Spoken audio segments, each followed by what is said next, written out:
Bem-vindos ao programa Fala Jurídica. Hoje o nosso entrevistado é o promotor da 2ª Vara Criminal de Lajeado, Dr. Edson Luciano Maia Vieira, profundo conhecedor das varas e das lidas do combate ao crime, e que vai nos falar hoje sobre a PEC 37. Dr. Edson, satisfação tu estás aqui no meu programa, e eu vi os movimentos sociais surgindo, eu vi os jovens, e nós falávamos antes, o Brasil parece que acordou. E a minha surpresa muito grande foi ver jovens de 16 anos, que até então não tinham noção alguma de que pessoas com essa idade poderiam ter uma conotação política, jurídica, levantando uma bandeira contra a PEC 37. Eu lhe faço uma pergunta fundamental, que hoje o apoio das massas populares é favorável ao Ministério Público. Eu começo do fim da minha entrevista. Responsabilidade com esses jovens. Como é que o senhor está vendo essa atuação dos jovens e, acima de tudo, o compromisso do promotor frente a essa circunstância, frente, acima de tudo, uma base, veja bem, uma base de questionamento contra essa corrupção, em que os jovens se levantam e a bandeira é do Ministério Público. Como é que o senhor está vendo isso hoje? Inicialmente é uma satisfação para mim, para o Ministério Público, o convite feito, o aceitar o convite. É uma satisfação conversar com os telespectadores do programa Fala Jurídica. Como bem colocado, o momento é de extrema importância e extrema responsabilidade para o Ministério Público. E nos parece, para nós, agentes do Ministério Público, que todo esse levante social vem ao encontro de muitas das reivindicações do Ministério Público. O Ministério Público, a longa data, e é uma tradição institucional, luta em prol do interesse público.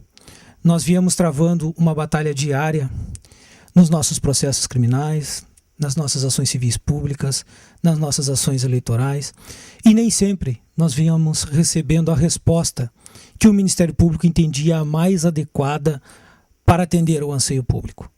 E essa explosão de democracia que nós estamos vivenciando no dia a dia, há 15 dias, 10 dias, ela vem exatamente demonstrar essa insatisfação popular com esse retorno que o Estado vem dando ao cidadão. É o cidadão jovem, o cidadão que atualmente vive num mundo completamente diferente do nosso, da nossa geração. Um cidadão que vive no mundo da internet, um cidadão que vive no mundo das redes sociais, aonde não existe censura, aonde não existe uma ideologia pré-determinada, aonde não existe uma seletividade de informações. Ele consegue ter um amplo conhecimento das questões que são discutidas no Brasil de uma forma mais rápida, célere, do que nós, que trabalhamos no mundo do direito. Eles têm acesso ao contato pessoal, por exemplo, de um assessor, de um deputado que está acabando de analisar um determinado projeto de lei, e esse fato repercute nas redes sociais. Quando nós, que não estamos afeitos à utilização desse instrumento, vamos tomar conhecimento desse fato 5, 6, 7, 8, 10 dias, às vezes, depois. Tanto que esse movimento que agora surgiu de uma forma que, volto a dizer, para a nossa geração, causou uma surpresa. Me parece que ninguém previa a erupção desse movimento social de uma forma tão abrupta e tão intensa. Mas os jovens já sabiam. Doutor, e uma coisa que me chama muita atenção, né, é o conhecimento, né, da atuação do Ministério Público pelos jovens. Né? O epicentro disso, eu diria o êmbolo principal, foi a questão do mensalão.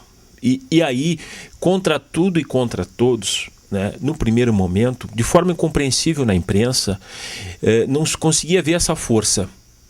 Mas essa força juvenil ganhou, digamos assim, um amparo sólido a partir do momento que se começa a ver um posicionamento ideológico apartidário. Essa questão apartidária dos jovens, que a gente vê que não quer partido político, tem muito a ver com o PEC 37, eu vou mais a fundo, tem muito a ver com o Ministério Público, porque me parece que existe uma identificação do jovem com o Ministério Público no sentido de que não tem partido político aqui. Existe uma causa e uma causa que deve ser combatida. Essa impressão existe realmente, e eu faço duas perguntas no modo. Primeiro, o jovem vendo o Ministério Público nas investigações, o mensalão. E segundo, como o Ministério Público vê a questão partidária em cima de tudo isso aí? O que eu posso garantir ao telespectador, empenhando a minha palavra nesse momento, é que essa afeição, e vou me permitir usar o termo, esse carinho do jovem pelo Ministério Público, o que se refletiu na oposição à PEC 37, não foi plantado, não foi planejado pelo Ministério Público. Tanto que há 15 dias atrás, nos grupos internos de discussão do Ministério Público, nós já estávamos dando a PEC 37 por aprovada. Porque nós sabíamos, inclusive parlamentares falaram nos órgãos de mídia dessa região, que a PEC 37 tinha grande chance de ser aprovada. Que o lobby corporativo e a intenção de muitos congressistas de verem aprovada a PEC 37 praticamente havia garantido a aprovação por ampla maioria da PEC 37. E como foi colocado, o movimento social surge, explode no Brasil nesses 10 dias, 15 dias, e uma das bandeiras que nós, para nossa feliz surpresa, erguida pelos jovens, foi a PEC 37. Nós, promotores, só temos uma resposta para isso. É fruto do trabalho diário de cada promotor de justiça.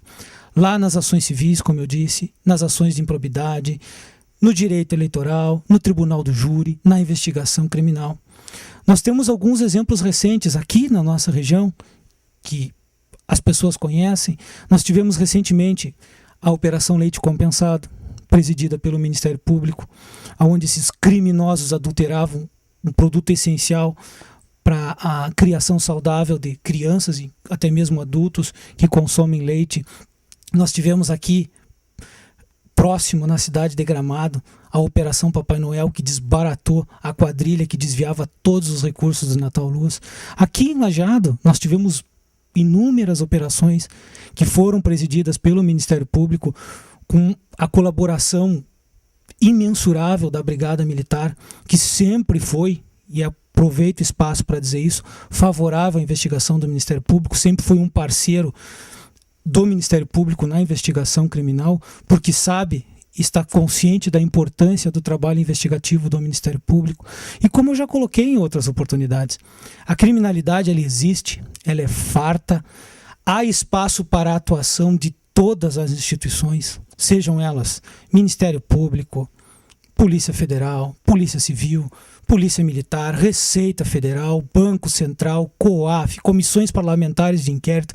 O que a sociedade realmente quer é uma resposta à criminalidade. E o que o Ministério Público está lutando contra a PEC 37, e aí eu respondo a pergunta de forma apartidária, e me parece que é isso que o jovem está colocando, de forma apartidária. O jovem, essas pessoas que hoje polulam esses movimentos sociais, eles querem o verdadeiro atendimento ao interesse público, e não o interesse fisiológico, o interesse partidário, o interesse de grandes corporações, o interesse de grandes empreiteiras. E o anseio deles, na forma como eles colocam, vem exatamente ao encontro do anseio do Ministério Público. O Ministério Público só quer isso, que o interesse social venha a ser atendido. E o trabalho do Ministério Público sempre foi e sempre será o atendimento ao interesse social. Me parece que isso é verdadeiro. Eu vi, e a gente pressente nas manifestações ao longo do Brasil inteiro, que eu entendia no primeiro momento como movimentos acéfalos, né? E na verdade não são. Por quê?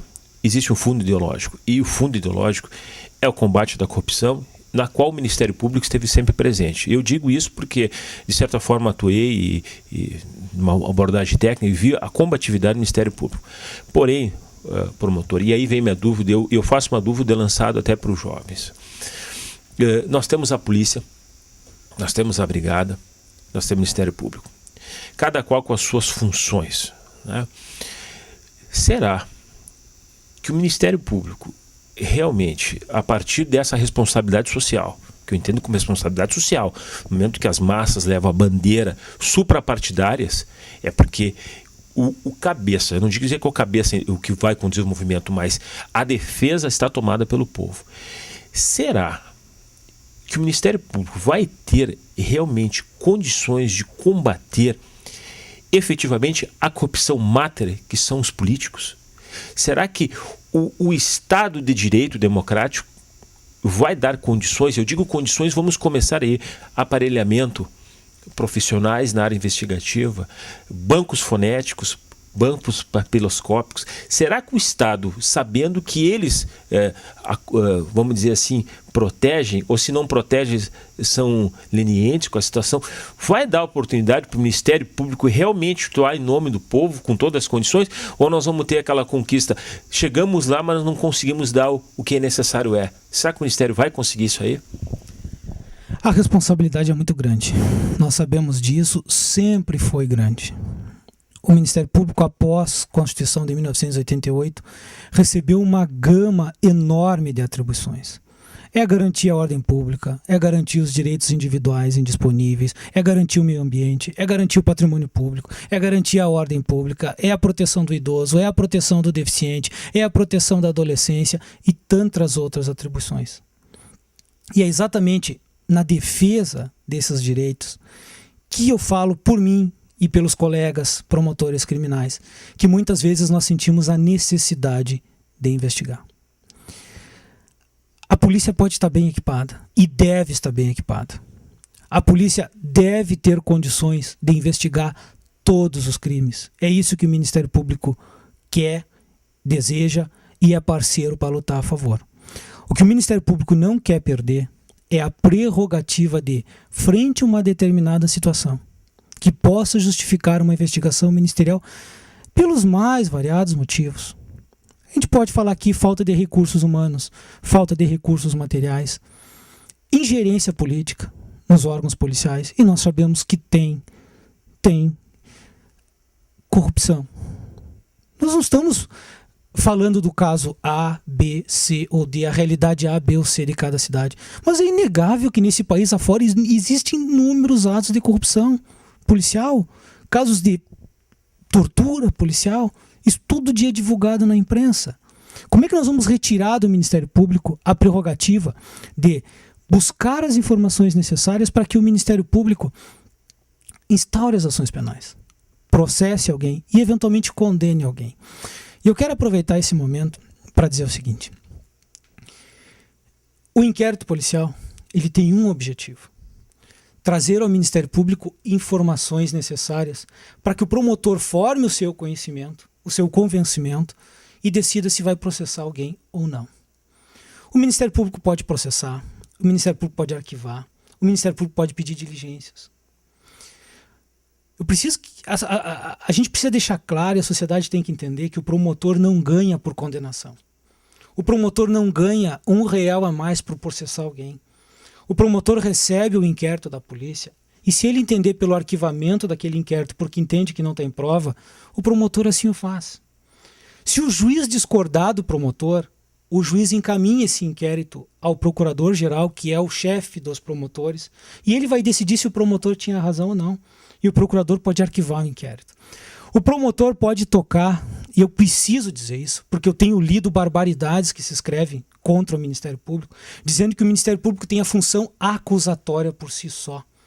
Eu discordo frontalmente desse termo. O promotor não é pago para acusar ninguém, na minha opinião. O promotor é pago para buscar a verdade. E para buscar a verdade, ou para que se dê o direito à defesa de provar que aquela prova que foi produzida pela polícia ou pelo Ministério Público não é verdadeira, que ela não reflete a verdade, o cidadão precisa ser processado. Ele tem o direito de ser processado antes mesmo de ser condenado. E se ao final de todo aquele processo o promotor se convence de que a pessoa é inocente, o promotor pode e deve pedir a absolvição. Então dizer que o promotor não é isento durante um processo criminal ou durante uma investigação criminal, porque ele tem o ônus acusatório, isso é de uma falácia, isso é de uma má-fé argumentativa, é de um corporativismo institucional inaceitável. Porque as pessoas que dizem isso são as que mais sabem quantos inquéritos policiais o Ministério Público arquiva, quantos pedidos de absolvição o Ministério Público faz, porque são pessoas vinculadas ao direito. E que se utilizam desse argumento com o propósito de dizer que a autoridade policial ele é isenta e o promotor não é. Quando nós sabemos, eu volto a repetir, são milhares os pedidos de arquivamento e de absolvição